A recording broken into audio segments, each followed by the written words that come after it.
ಶ್ರೀ ಅಭಿನವ ವೇದ ಉಪನಿಷತ್ತು YouTube ಚಾನಲನ್ನು ನೋಡುತ್ತಿರುವ ಸಮಸ್ತ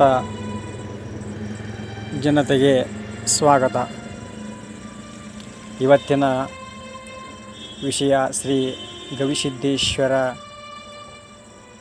ಸಂಸ್ಥಾನ ಶ್ರೀ ಗವಿಮಠ ಕೊಪ್ಪಳದ ಮಹಾ ಮಹಿಮ ಶ್ರೀ ಜಗದ್ಗುರು ಗವಿಸಿದ್ದೇಶ್ವರ ಮಹಾ ಸಂಸ್ಥಾನ ಮಠದ ಇತಿಹಾಸವನ್ನು ಈ ವಿಡಿಯೋದಲ್ಲಿ ತಿಳಿಯೋಣ. ಶ್ರೀ ಗವಿಸಿದ್ದೇಶ್ವರ ಮಠ ಅಥವಾ ಗವಿಮಠವು ಕೊಪ್ಪಳದ ಪೂರ್ವ ಬೆಟ್ಟದ ಮೇಲಿರುವ ಸುಮಾರು 1000 ವರ್ಷಗಳ ಭವ್ಯ ಇತಿಹಾಸ ಹೊಂದಿರುವ ಮಹಾ ತಾಣವಾಗಿದೆ. ಜನಮಾನಸದಲ್ಲಿ ಭಕ್ತಿ ಭಾವ ಅಭಿಮಾನಗಳನ್ನು ಉಳಿಸಿಕೊಂಡು ಬೆಳೆಸಿಕೊಂಡು ಮುನ್ನಡೆಯುತ್ತಿರುವ ಮಹಾ ಸಂಸ್ಥಾನ ಮಠ ಆಗಿರುತ್ತದೆ. ತ್ರಿವಿಧ ದಾಸೋಹದ ಅನ್ನ, ಅರಿವು, ಆಧ್ಯಾತ್ಮ ಇನ್ನೂ ಅನೇಕ ಧರ್ಮ ಕಾರ್ಯಗಳನ್ನು ಮಾಡುತ್ತಾ ಕರ್ನಾಟಕದ ಅಗ್ರಮಾನ್ಯ ಮಠ ಪರಂಪರೆಯ ಸಂಸ್ಥಾನಗಳಲ್ಲಿ ಕೊಪ್ಪಳದ ಶ್ರೀ ಗವಿಸಿದ್ದೇಶ್ವರ ಮಠವು ಒಂದಾಗಿದೆ. ದಕ್ಷಿಣ ಭಾರತದ ಕುಂಭಮೇಳವೆಂದೇ ಖ್ಯಾತವಾಗಿರುವ ಜಾತ್ರಾ ಮಹೋತ್ಸವವು ದಾಸೋಹ, ಜಾಗೃತಿ ಮತ್ತು ಸರ್ವಧರ್ಮ ಸಮನ್ವಯದ ಸಮಾಗಮವಾಗಿದೆ. ಧಾರ್ಮಿಕ ಆಚರಣೆಗಳೊಂದಿಗೆ ಪ್ರತಿ ಜಾತ್ರೆಯಲ್ಲಿಯೂ ಭಕ್ತರಲ್ಲಿ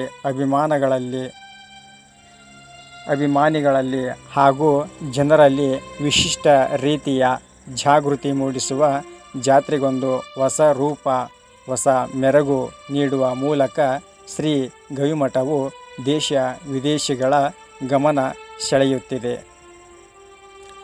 ಪ್ರತಿ ವರ್ಷ ಪುಷ್ಯ ಬಹುಳ ಬಿದಿಗೆ ಎಂದು ಶ್ರೀ ಗವಿಸಿದ್ದೇಶ್ವರ ಮಹಾ ರಥೋತ್ಸವವು ಆಚರಿಸಲ್ಪಡುತ್ತದೆ. ಸುಮಾರು 4 ರಿಂದ 8 ಲಕ್ಷ ಭಕ್ತರ ಸಮೂಹವು ಈ ಉತ್ಸವಕ್ಕೆ ಸಾಕ್ಷಿಯಾಗಲು ರಾಜ್ಯದ ನೆರೆ ರಾಜ್ಯಗಳಿಂದ ಆಗಮಿಸುತ್ತದೆ. ಭಕ್ತರು ಆಗಮಿಸುವ ಮೂಲಕ ಪ್ರತಿ ವರ್ಷವೂ ಬಸವಪಟ ಆರೋಹಣ ಮಾಡುವ ಮೂಲಕ ಜಾತ್ರೆಗೆ ಚಾಲನೆ ನೀಡಲಾಗುತ್ತದೆ. ಸಂಪ್ರದಾಯದಂತೆ ಬನದ ಹುಣ್ಣಿಮೆಯ ದಿನದಂದು ಪಲ್ಲಕ್ಕಿ ಮಹೋತ್ಸವ ನೆರವೇರುತ್ತದೆ.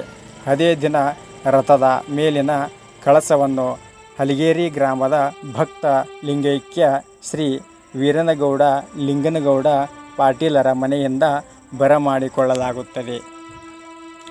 11ನೇ ಪೀಠಾಧಿಪತಿಗಳಾಗಿದ್ದ ಶ್ರೀ ಗವಿಸಿದ್ದೇಶ್ವರ ಮಹಾಸ್ವಾಮಿಗಳು ಶ್ರೀ ಗವಿಮಠಕ್ಕೆ ಬರುವ ಮುನ್ನ ಮಂಗಳಾಪುರದ ಸಮೀಪದ ಊರ ಗೌಡರ ಮನೆಯಲ್ಲಿ ಲಿಂಗಾನುಷ್ಠಾನ ನಿರತರಾಗಿದ್ದು, ಗವಿಮಠಕ್ಕೆ ಹೊರಟು ನಿಂತಾಗ ತಮ್ಮ ಜಡೆಯನ್ನು ಕತ್ತರಿಸಿ ಆ ಮನೆಯ ಗೌಡ್ಸಾನಿಗೆ ನೀಡುತ್ತಾರೆ.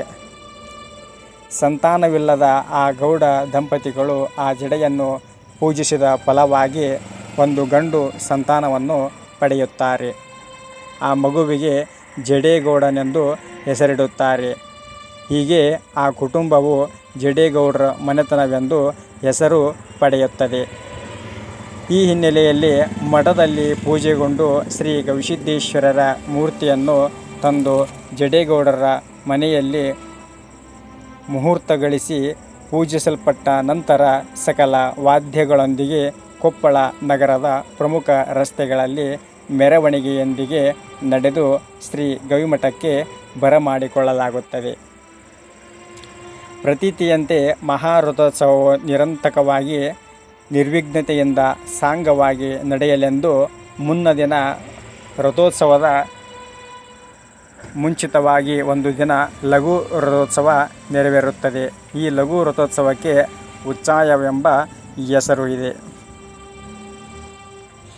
ಪ್ರತಿ ವರ್ಷವೂ ಜಾತ್ರೆಯಲ್ಲಿ ಸಾಮಾಜಿಕ ಅರಿವು ಮೂಡಿಸುವ, ಜನರನ್ನು ಜಾಗೃತಗೊಳಿಸುವ ವಿಶಿಷ್ಟ ಕಾರ್ಯಕ್ರಮಗಳು ನಡೆಯುತ್ತವೆ.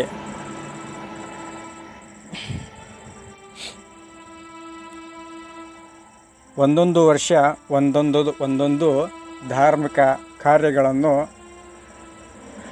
ಶ್ರೀ ಜಾತ್ರಾ ಮಹೋತ್ಸವದಲ್ಲಿ ಜಾಗೃತಿಯ ಮೂಡಿಸುವ ಸಲುವಾಗಿ ಜಾಗೃತಿ ಕಾರ್ಯಕ್ರಮವನ್ನು ಹಮ್ಮಿಕೊಳ್ಳಲಾಗುತ್ತದೆ. 2016ರಲ್ಲಿ ಬಾಲ್ಯ ವಿವಾಹ, 2017ರಲ್ಲಿ ಜಲದೀಕ್ಷೆ ಕಾರ್ಯಕ್ರಮ, 2018ರಲ್ಲಿ ಸಶಕ್ತ ಮನ ಸಂತೃಪ್ತ ಜೀವನ ಎಂಬ ಕಾರ್ಯವನ್ನು, 2019ರಲ್ಲಿ ಕೃಪಾದೃಷ್ಟಿ ನೇತ್ರದಾನ ಜಾಗೃತಿ ಶಿಬಿರವನ್ನು, 2020ರಲ್ಲಿ ಲಕ್ಷ ವೃಕ್ಷೋತ್ಸವವನ್ನು, 2021ರಲ್ಲಿ ಸರಳ ಜಾತ್ರೆ ಸಮಾಜಮುಖಿ ಜಾತ್ರೆ ಎಂಬುವ ಧರ್ಮ ಕಾರ್ಯವನ್ನು, 2022ರಲ್ಲಿ ಅಡವಿಹಳ್ಳಿ ಗ್ರಾಮ ದತ್ತು ಮತ್ತು ಕ್ಯಾನ್ಸರ್ ರೋಗ ತಪಾಸಣೆ, ಗಿಣಿಗೇರಿ ಕೆರೆ ಉಳೆಯೆತ್ತುವುದು ಇನ್ನಿತರ ಕಾರ್ಯಗಳನ್ನು ಕೈಗೊಳ್ಳುತ್ತಾ 2023-24ರಲ್ಲಿ ಅಂಗಾಂಗ ದಾನ ಜಾಗೃತಿ ಮಹಾ ಕಾರ್ಯಕ್ರಮವನ್ನು ಆಯೋಜಿಸಿಕೊಂಡು ಜನಜಾಗೃತಿ ಕಾರ್ಯಕ್ರಮವನ್ನು ಪ್ರತಿ ವರ್ಷವೂ ಇದೇ ಥರ ಒಂದೊಂದು ವರ್ಷ ಒಂದೊಂದು ಜಾಗೃತಿ ಕಾರ್ಯಕ್ರಮವನ್ನು ಶ್ರೀ ಸಂಸ್ಥಾನ ಶ್ರೀ ಗವಿಮಠವು ಹಮ್ಮಿಕೊಂಡು ಜನರಿಗೆ ಧಾರ್ಮಿಕ ಕಾರ್ಯಗಳ ಒಲವು ಮೂಡಿಸುವಂತೆ ಮತ್ತು ಸಮಾಜಮುಖಿಗಳಾಗುವಂತೆ ಕಾರ್ಯವನ್ನು ನಿರ್ವಹಿಸುತ್ತದೆ. ಜಾತ್ರೆಯಲ್ಲಿ ದಾಸೋಹ, ವಿಶೇಷವಾಗಿ ಮಹಾರಥೋತ್ಸವಕ್ಕೆ 5ರಿಂದ 6 ಲಕ್ಷ ಜನ ಸೇರುವ ನಿರೀಕ್ಷೆಯಲ್ಲಿ 4 ಲಕ್ಷ ಮತ್ತು 12 ಲಕ್ಷಕ್ಕೂ ಅಧಿಕ 4ರಿಂದ 12 ಲಕ್ಷ ಜನರು ಸೇರುವ ನಿರೀಕ್ಷೆಯಲ್ಲಿದ್ದು, ಎಲ್ಲ ಬರುವ ಭಕ್ತರಿಗೆ ಶ್ರೀ ಸಂಸ್ಥಾನ ಗವಿಮಠದಲ್ಲಿ ಮಹಾ ದಾಸೋಹವು ಪ್ರಶಸ್ತವಾಗಿದ್ದು, ಶ್ರೀ ಜಾತ್ರೆಯಲ್ಲಿ ಪ್ರಥಮ ಬಾರಿಗೆ ಗವಿಮಠದ ಪರಂಪರೆಯಲ್ಲಿ ಕೆರೆಯ ಮಧ್ಯಭಾಗದಲ್ಲಿರುವ ಈಶ್ವರ ದೇವಸ್ಥಾನದ ಪ್ರಾಂಗಣದಲ್ಲಿ ಶಿಸ್ತುಬದ್ಧವಾಗಿ ನಿಂತಿದ್ದ 5 ಜನ ಭಕ್ತರತ್ತ ಮುಖ ಮಾಡಿ ಸಂಭ್ರಮದಿಂದ ಗಂಗೆಗೆ ಆರತಿ ಮಾಡುವ ಮೂಲಕ ಗಂಗಾರತಿ ಕಾರ್ಯಕ್ರಮವನ್ನು ಹಮ್ಮಿಕೊಳ್ಳಲಾಗಿರುತ್ತದೆ. ಶ್ರೀ ಗವಿಮಠಕ್ಕೆ ರಾಜ್ಯದಿಂದ ಮತ್ತು ನೆರೆಹೊರೆ ರಾಜ್ಯಗಳಿಂದ, ದೇಶ ವಿದೇಶಗಳಿಂದ ಭಕ್ತರು ಶ್ರೀ ಜಾತ್ರಾ ಮಹೋತ್ಸವಕ್ಕೆ ಮತ್ತು 12 ಮಾಸಗಳ ಪರ್ಯಂತ ಶ್ರೀ ಗವಿಮಠವು ಜನಜಾಗೃತಿಯಿಂದ ಭಕ್ತರಿಂದ ತುಂಬಿಕೊಂಡಿರುತ್ತದೆ. ಶ್ರೀ ಗವಿ ಸಂಸ್ಥಾನ ಗವಿಮಠಕ್ಕೆ ದಾನ ಮಾಡುವ ಭಕ್ತರು ತುಂಬ ಅಧಿಕರಾಗಿದ್ದು, ಜಾತ್ರೆಯ ಸಂದರ್ಭದಲ್ಲಿ ಅವರಿಗೆ ತೋಚಿದ ವಿಶೇಷ ಸೇವೆಗಳನ್ನು ಮಾಡುವ ಮೂಲಕ ಶ್ರೀ ಗವಿಸಿದ್ದೇಶ್ವರನ ಕೃಪೆಗೆ ಪಾತ್ರರಾಗುವಲ್ಲಿ ಮಹಾಜನತೆಯು ಯಶಸ್ವಿಯಾಗಿದ್ದಾರೆ. ಶ್ರೀ ಗವಿಸಿದ್ದೇಶ್ವರನ ಸನ್ನಿಧಾನದಲ್ಲಿ ಒಂದು ಸಾರಿ ಗವಿಸಿದ್ದೇಶ್ವರನ ಸನ್ನಿಧಾನಕ್ಕೆ ಬಂದು ಗವಿಸಿದ್ದೇಶ್ವರನ ದರ್ಶನವನ್ನು ಮಾಡಿದರೆ ಶ್ರೀ ಗವಿಸಿದ್ದೇಶ್ವರನು ಭಕ್ತರ ಮನದಲ್ಲಿ ನೆಲೆಸುತ್ತಾನೆ ಎಂಬುವ ಪ್ರತೀತಿ ಇಲ್ಲಿನ ಭಕ್ತ ಮಹಾಸಾಗರದ್ದು ಆಗಿದೆ ಹಾಗೂ ನಂಬಿಕೆಯೂ ಕೂಡ ಆಗಿದೆ. ಇನ್ನು ಶ್ರೀ ಗವಿಸಿದ್ದೇಶ್ವರ ಸಂಸ್ಥಾನ ಶ್ರೀ ಗವಿಮಠ ಕೊಪ್ಪಳದ ಇನ್ನುಳಿದ ಇತಿಹಾಸವನ್ನು ಮತ್ತು ಅಶೋಕ ಶಿಲಾಶಾಸನದ ಶಾಸನದ ಬಗ್ಗೆ ಮತ್ತು ಕೊಪ್ಪಳದ ಶ್ರೀ ಮಠದ ಪರಂಪರೆಯ ಎಲ್ಲ ಪರಮ ಪೂಜ್ಯರ ಇತಿಹಾಸದೊಂದಿಗೆ ಇನ್ನೊಂದು ವಿಡಿಯೋದಲ್ಲಿ ಮತ್ತೆ ಸಿಗೋಣ. ಇಲ್ಲಿಯವರೆಗೆ ಶ್ರೀ ಅಭಿನವ ವೇದ ಉಪನಿಷತ್ತು ಯೂಟ್ಯೂಬ್ ಚಾನಲನ್ನು ವೀಕ್ಷಿಸಿದ್ದಕ್ಕೆ ತಮ್ಮೆಲ್ಲರಿಗೂ ಧನ್ಯವಾದಗಳು. ಸರ್ವೇ ಜನ ಸುಖಿನೋ ಭವಂತು, ಸಮಸ್ತ ಸನ್ಮಂಗಳಾನಿ ಭವಂತು. ಎಲ್ಲರಿಗೂ ಒಳ್ಳೆಯದಾಗಲಿ. ನಿಮ್ಮ ಆರೋಗ್ಯದ ಕಡೆ ಗಮನವಿರಲಿ.